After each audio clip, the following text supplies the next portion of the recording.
Well, hey there. I'm Rob Disner. Thanks for coming along on this ride with me. Normally you'd find me on location on a feature film or maybe on a soundstage here in Atlanta, working on a show like The Walking Dead or Stranger Things. I work as a production sound mixer and a microphone boom operator capturing dialogue. However, today I'm working as a DoorDash driver. Welcome to the summer of 2023. Of course, we have a total work stoppage in our industry. First, the writers went on strike, and now they've been joined by the Screen Actors Guild. I fully support their efforts. They've been getting a raw deal for a long time and deserve to have their contracts renegotiated. Nevertheless, it's been really tough on film crew workers this summer. I mean, my union's not on strike, but we're collateral damage and none of us have jobs to go to either now. On top of that, most of the people I know work below the line, which means that we don't get residuals. We just work for an hourly wage, like a plumber or an electrician. And a lot of the skills that people have working in the film industry do not really translate well to some other alternate form of employment. So let's hit the road and talk to a few folks and see how they are navigating the uncharted waters of the summer of 2023. I know for me it's been a real rude awakening. I'm used to getting free lunch on set and snacks anytime I want, and here I am, delivering food for other people now. So let me drop off this Cobb salad and old-fashioned lemonade, and then let's go talk to a few folks who've had to take jobs as bartenders and Uber drivers and pretty much anything they can think of just to keep the lights on while we wait for the powers that be to finally tell us that we can all go back to work.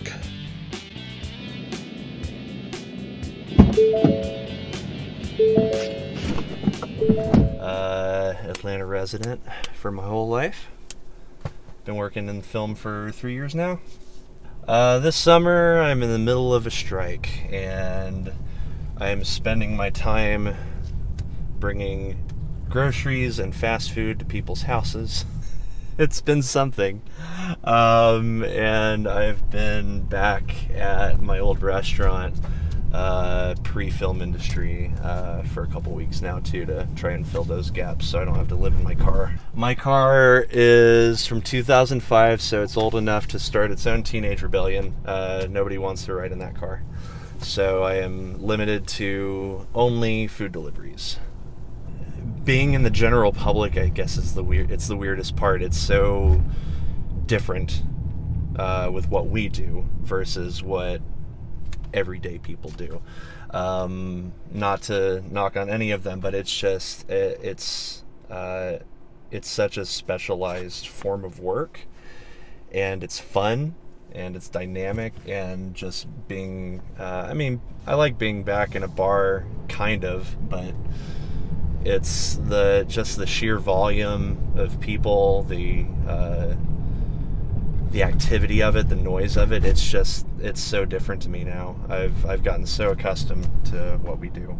I've been so lucky the last few years, kind of being able to, no, I haven't really had to pick and choose, but I've definitely felt like I've had that freedom. And now it's like, oh, you're back on that weekly schedule. You're, it's this structure is back, and I'm not used to it. And I do enjoy getting to take that time off. It's like I was able to, spend almost a month in Iceland after my first year in the film industry. That's not really something most people get to do. I primarily am a sound utility, so I put wires on actors, and I do RF coordination, run cables, and do all the miscellaneous bits and bobs that are involved in the sound department. And that doesn't really relate to just about anything else. I used to work in live sound for a little while, so I have a little bit of experience there, and just building trust, putting stages up, running mass amounts of XLR cables all day. But yeah, there's not really anything else like it out there. I think it's going to drag on. I look at the concessions that SAG and the WGA are seeking and what the counters are from the AMPTP, and it feels incredibly divided. So I don't really think I'm going to be very busy for the rest of the year in film work, unfortunately. It's hard to say. The advancement in technology is it's an incredible thing. It's also a scary thing. I think that people are warranted in their fears of jobs being taken away or being taken advantage of, because we've had issues like that many times historically in the past. That's why the unions exist. Yeah, I am not one that's good at sitting still. Being at a restaurant's actually kind of helped that again, because you literally cannot be still. You have to be moving at all times, otherwise I think the whole thing falls apart. It is a struggle. I'm trying not to be overwhelmed with dismay.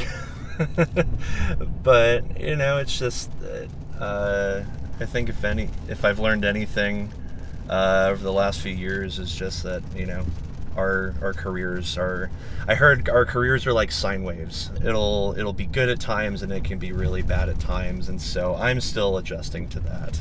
I still love what I do, and it's hard seeing what's happening right now, but I am still glad that I'm here, and I still want to continue being a film worker. Yeah, everybody's kind of in the same boat right now, and everybody's hurting. And there's a little consolation in that. It doesn't make it any easier, but I think one thing I've come to appreciate is that when we go through this similar experience with each other, like, there is support in that, and there's understanding, and so we have that at the end of the day, I guess. It doesn't make it any easier, and I want to get back to work when I can, but we need to be paid fairly, and people need to be represented and be safe and be taken care of. That's the bottom line. I wouldn't want to be doing this if it wasn't safe. I was working a sales job selling audio gear for a couple years, and then when COVID hit, they had to lay some people off. And I was encouraged to join the union, and when I did, I couldn't stop finding work. I had no time. And so I think that's the thing I wonder the most, is when we do get that traction again, and when work starts back, if we're going to have any time for anything.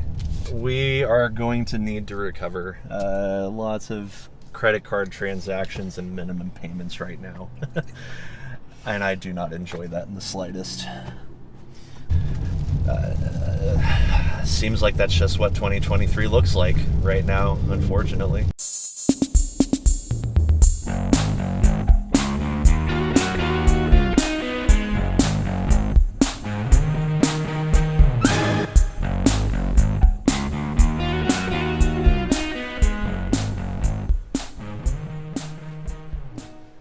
I'm Jackie O, and I was, until recently, a filmmaker. Location management. Everything dealing with the logistics of any particular scene. A lot of Lifetime movies, Hallmark movies, some music videos.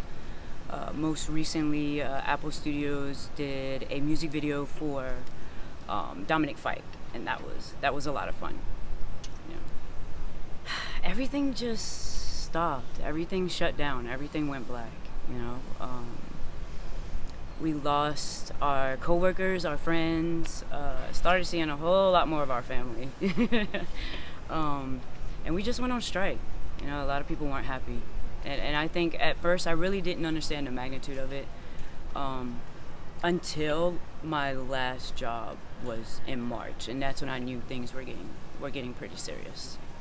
It's been quite scary too. I know a lot of us are checking in on each other on social media, just checking in on our mental health and whatnot, and just seeing like what resources we can offer, provide, or even trade, which has been helpful. So I've been diving into a little bit of live sound staging and events.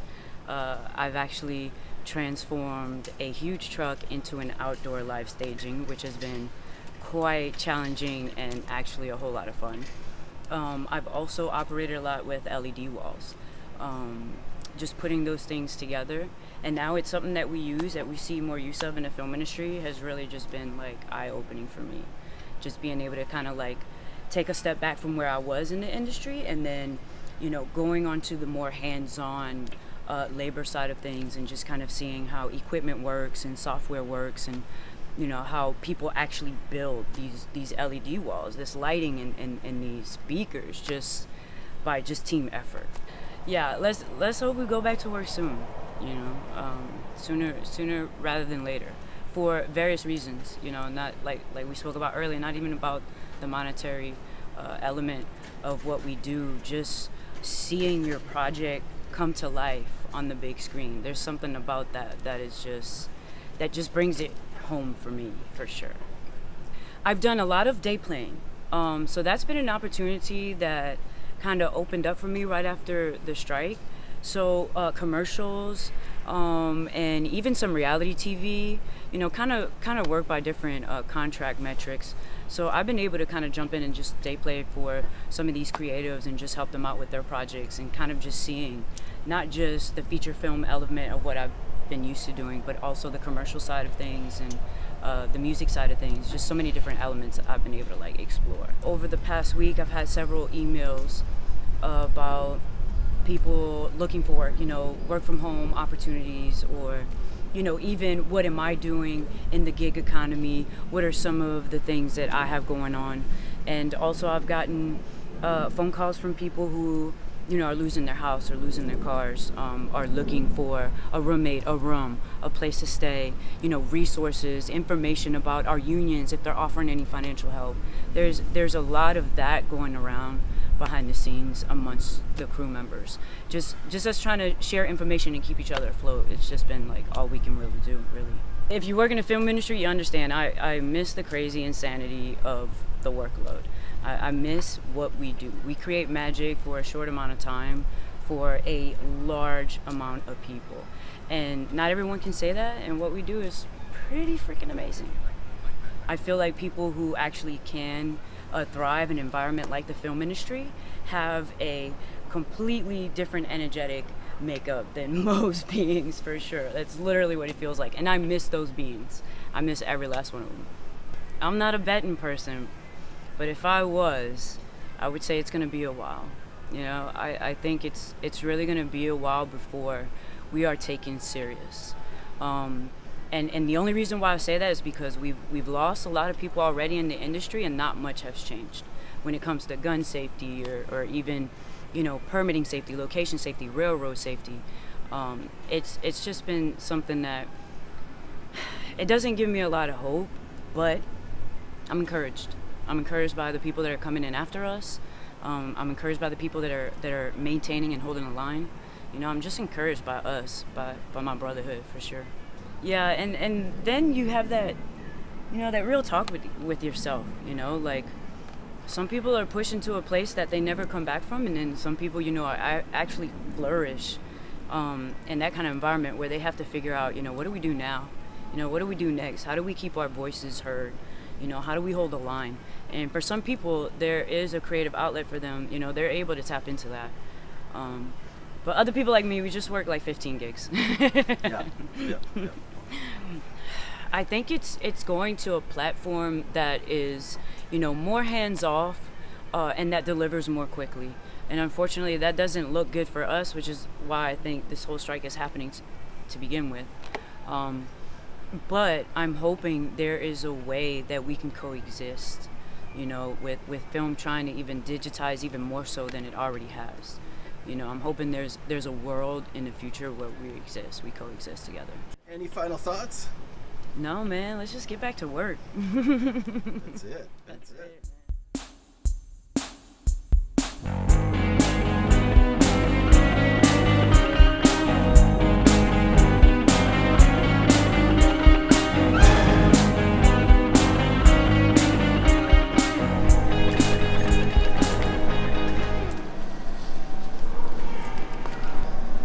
My name's Jana Atlanta, and I'm a dog walker. All right.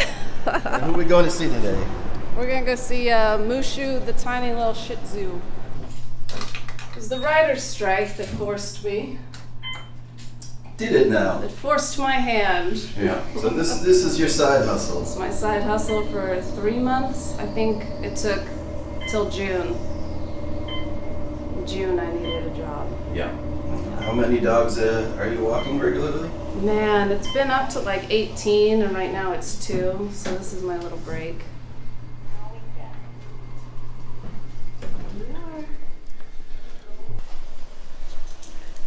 Oh, look at this.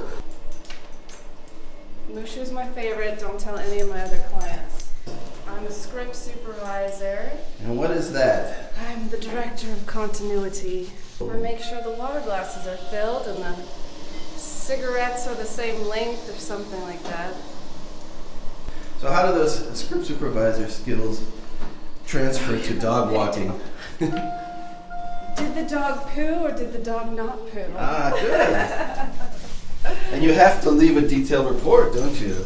Yes. How much did the dog eat? How much poop is on my shoe right now? Let's match that. Let's match that for later coverage. It's exciting though, because I've been shooting movies as a director, and I feel like I'm just like a year away from getting a manager and making it work. And then the writer's strike happens, and I'm like, yikes, man. Dreams are stunted.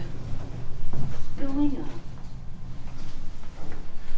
I went to Korea and I shot a comic book movie. Wow. I did that in January, and then by June I had to start walking dogs. And then there's the job hunting experience. I was like, I'll go work at Starbucks. And Starbucks was like, no, you've never worked at Starbucks before, we don't want you. Yeah, I'm strapped in, I'm ready for a whole year. Yeah. Walking dogs for a year. Did you go to school for film? I did not. I actually quit school for film. Good for you. I know. I started getting jobs really young, and I was like, why am I in school exactly when I'm already getting PA work? I was in reality TV, then I switched over to script supervising, and I've been a script supervisor for 10 years. When all this goes away and finally dies, it'll be just a nightmare behind me. Just a fever dream. There you go. What are some of the shows you've worked on here in Atlanta? Oh, let's see. Cobra Kai, MacGyver, Average Joe, Creep Show. It's funny, everyone's doing Uber and then bartending as well, a lot of bartenders. In the corporate world, they're like, wait, what do you do and what's your experience? Even at Starbucks, they're like, what do you do? What's your experience? It's very odd to try to translate. What we've been doing for a decade. So I did dog walking in college. So I just immediately went back to dog walking because it's something I've done before. It's just scary. It's just really scary. Financially, it's not great. I do wish I had a wife. I do wish I had a husband or somebody else who was also working. But I'm kind of alone. It's not great. And obviously in December and January I was in Korea, so I spent a ton of money traveling, and then I come back to no work. Man, I think we're all hoping it's resolved by New Year's. But then someone's like, well then camera is just gonna join the strike and it's gonna go on for 2 years. 2 years I cannot afford. But I think it's gonna be resolved by 2024. Hashtag 2024. I just wanted it so bad ever since I was a 5-year-old watching Jurassic Park, Water World. It just looked so cool and I wanted to be part of it. So I picked up a camera at 15 and I was a theater major and I was just filming all my friends. I was that girl with a camera. And then one day I cold called a cameraman. I was like, hey, I want to do your job. And so that was in reality television. And then from there, I was a PA for 2 years. And one night I swerved off the road and I was like, okay, I'm done with that. And then I called a script supervisor and she taught me everything she knew. And then I became a script supervisor, and it was hard. It's a really hard job. So that's how I got into it. I just wanted to take notes. Just wanted to make movies. And I'm really lucky that moving into directing, it's going to be really swift and easy. The comic book is called Lore Olympus. It's by Rachel Smith and it's on Webtoons. And it's the love story between Hades and Persephone. And it's my favorite thing. And I read it like 2 years ago. And then a year ago I was like, let's just shoot this. My best friend lives in Korea. She's a burlesque dancer. And I got her really into Lore Olympus. Then we decided, let's shoot it. So we shot the first 8 chapters. And it took 3 days. 3 like crazy days to actually shoot it. But we just set the camera up and recreated each panel. Just panel by panel, we shot the first 8 chapters. So it's gonna look rad. And it has a built-in audience because there's like real fans of Lore Olympus. So that's gonna be really cool. You can make a movie all AI, but how do you make a movie with parts of AI? Like, I get why the writers are worried and the actors could be worried, but at the end of the day, don't human beings want to see authenticity? I'm not too worried that AI will wipe out Hollywood, but I understand why the writers are like, you're gonna wipe out our script writing abilities. That makes more sense, that the writers and actors are scared. But script supervising, they're gonna need me, right? Directing, they're still gonna need me, right? Makeup, wardrobe. She did the duty. Here we go. It's okay that the writers have paused everything so they can get more money. It's okay. Like it's not gonna kill us. It's gonna make us stronger. It's not gonna kill us as long as it doesn't go on much longer. Yeah. If this happens for another year, like I'm toast. I'm hoping that this giant pause has been for a reason. A good reason. So we'll see.